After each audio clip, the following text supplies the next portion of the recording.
ወጣት ሄኖክ ጌትነትና መስታወት ፈንታ ስራ በማጣት ብዙ ተፈትነዋል። አሁን ላይ ግን በተለያየ ዘርፍ ተደራጅተው ስራ እንዲያገኙ የአዲስ አበባ ከተማ ስራና ክህሎት ቢሮ አመቻችቶላቸዋል። ወጣቶቹ የስራ ዕድል ተጠቃሚ በመሆናቸውም የተሰማቸውን አጋርተውናል። እንግዲህ አዲስ አበባ ላይ ብዙ የስራ አጥ ቁጥር አለ። እኛም ከዛ መካከል ነበርን። አሁን እንግዲህ እኛም ወደ ስራ ገብተናል። ደስ ብሎናል። በኮንስትራክሽን ነው የተደራጀ ነው። እኛ 10 ሆነን ስለዚህ ይሄ የስራ ዕድል በመመቻቸቱ ደግሞ እኛ በጣም ደስተኞች ነን። ስራዎችን እንሰራለን። ለምሳሌ ኮንስትራክሽን እስከሆነ ድረስ ማንኛውም የዲችም የወንዝ ዳር ስራ ሊሆን ይችላል፣ የሼድ ስራ ሊሆን ይችላል፣ ማንኛውም የህንጻ ግንባታ ሊሆን ይችላል። ይሄን ኮንስትራክሽን ስራዎችን እንሰራለን ማለት ነው። እናንተ ሰርታችሁ ካለወጡ የሚለው አደራይተው አበበና ሰለሞን ሽርክና ማህበር በሚል ማህበሮች እኛ እዚህ ተገኝተናል። ዛሬ ስራ ማጣት በጣም ከባድ ነው። ስራ ላይ ብሎ መውጣት ደግሞ በጣም ደስ የሚል ሀይሚሮ ይሰጣል።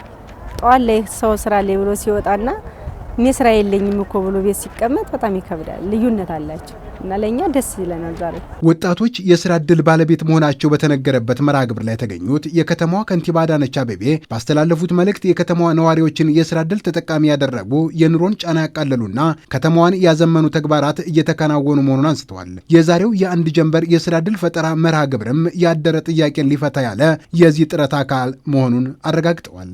ሺህ የሚሆኑ የከተማችን ነዋሪዎችን በአንድ ጀንበር የስራ ዕድል ፈጠራና ስምሪት ሁሌም የነዋሪዎቻችንን ተጠቃሚነት ለማረጋገጥ ምን ያህል ቆርጠን እየሰራን እንደሆነ ትልቅ ማሳያ ነው።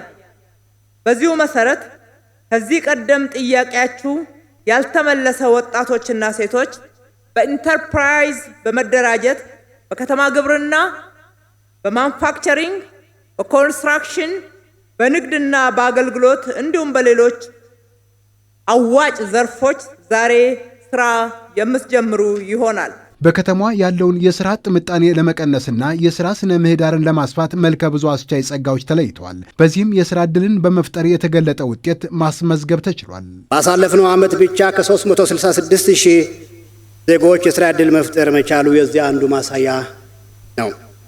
በሆኑም በያዝነው በጀት ዓመት ለ350 ሺህ ወጣቶችና ሴቶች ቋሚ የስራ ዕድል ለመፍጠር እቅድ የተያዘ ሲሆን ባሳለፍነው 4 ወራት ውስጥ 158138 ለሚሆኑ ወጣቶችና ሴቶች እንዲሁም ምሩቃን ቋሚ ስራ ዕድል መፍጠር ተችሏል። ከቅጥር ባለፈ ህጋዊ የክህሎት መር የስራ ዕድልን መፍጠር ላይ ትኩረት ተደርጎ የተሰራ ሲሆን ከ7000 በላይ ኢንተርፕራይዞች ወደ ስራ ማስገባት ተችሏል።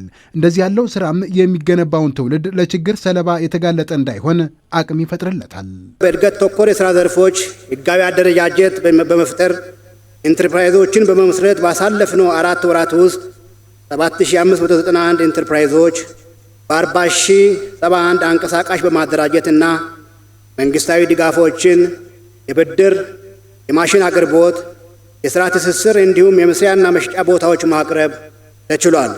ዛሬ የምንገነባው ትውልድ የችግር ሰለባ ሳይሆን በክህሎትና በእውቀት የበለጸገ ሞራል ጠንካራ መልካም ስነ ምግባር የተላበሰና ችግር ፈቺ ትውልድ እንዲሆን በብርቱ እየተጋን እንገኛለን። ዜጎችን በስራ አስተዳደር ስርዓት ከመመዝገብ እስከ ስራ ትስስር ያሉ አስፈላጊ ሂደቶች የተከወነ ሲሆን ገበያ መር ስልጠና ሰጥቶ ሰራተኞችን ማብቃትም የከተማ አስተዳደሩ ከሚከውናቸው ተግባራት መካከል ናቸው።